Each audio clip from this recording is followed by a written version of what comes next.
একের বিচে যে সিটিজেনশিপ অ্যামেন্ডমেন্ট বিল আগামী 9 এবং 10 তারিখ রাজ্যসভা এবং লোকসভায় কেন্দ্রীয় সরকার বিল আনতে যাচ্ছে।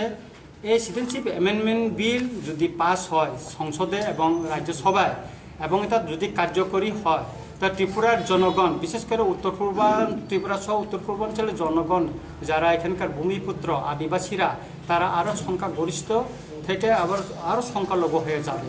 বর্তমান যে অবস্থান আছে তার থেকে হবে, তাদের কোনো নিরাপত্তা নাই।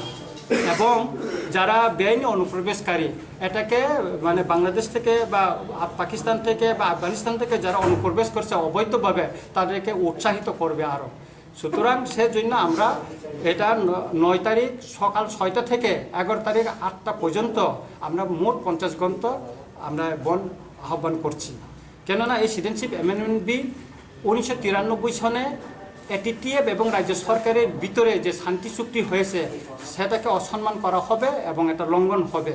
দ্বিতীয়ত হলো 1947 সনে 13ই আগস্ট ইনস্ট্রুমেন্ট অফ অ্যাসোসিয়েশন মহারানী কাঞ্চনপ্রভা দেবীর সঙ্গে যে চুক্তিটা হয়েছিল তাকে লঙ্ঘন করা বা অসম্মান করা হবে।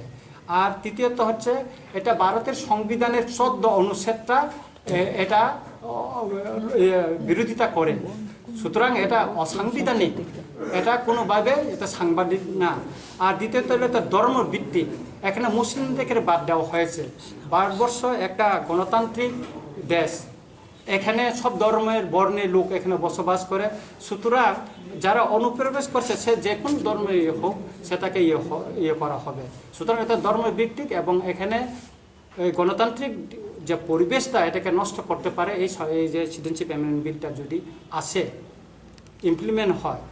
সুতরাং আমরা ত্রিপুরাতে চাচ্ছি যে আমাদের যারা ভূমিপুত্র, আমরা এখানে বেআইনি অনুপ্রবেশের কারণে আমরা সংখ্যাগরিষ্ঠ ছিলাম এককালে, আমরা সংখ্যালঘু হতে হতে হতে আমরা আজকে 31% পুষে গেছি। হয়তো এই বিলটা কার্যকরী হলে আগামী দিন আমরা যেটা 2020 সনে যদি ইমপ্লিমেন্ট হয় বা লোক বানানো হয়, তাতে আমরা 11 বা 12% আমরা এসে পুষতে পারি। এটা সম্ভাবনা দেখা দিয়েছে।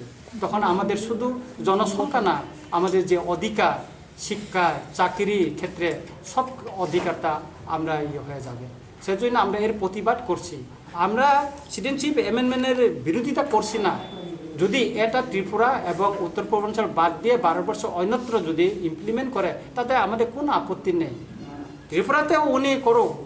যদি এটা 1971 সনের যেটা ইন্দিরা মুজিব চুক্তি বলেন বা কেন্দ্রীয় সরকার যেটা সিদ্ধান্ত নিয়েছে যেটাই বলেন, 25 মার্চের পরে যদি এখানে যদি হয়, তাতে আমাদের কোনো আপত্তি নাই।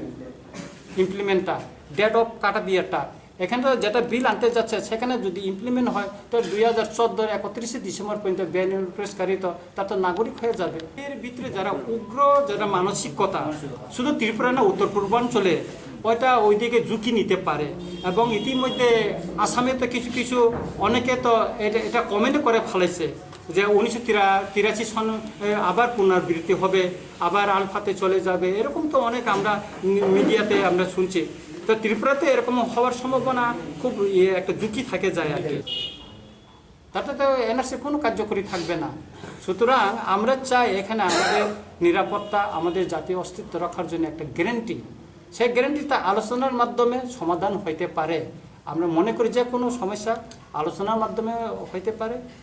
যেখানে সশস্ত্র সংগ্রাম ছিল সেখানে শান্তি চুক্তির মাধ্যমে তো সমস্যা দিকে হচ্ছে। তাহলে এখনও গণতান্ত্রিক যেটা পরিবেশে গণতান্ত্রিক আন্দোলন আমরা করছি, এখানেও তো সরকারের কাছে অনেক আছে। ওনারা যদি এটাকে সমাধান করতে চায় তাহলে এখনও পদ আছে, খোলা আছে ওনারা। আমরা তো সেটাই চাই, গ্যারান্টি চাই। আমরা আমাদের অধিকার, আমাদের নিরাপত্তা, আমাদের অস্তিত্ব রক্ষায় আমরা গ্যারান্টি চাই। আমরা তো আলাদা কিছু চাচ্ছি না। আমরা তো ভারত থেকে বিচ্ছিন্ন হয়ে যাওয়ার জন্য আমরা বলছি না তো।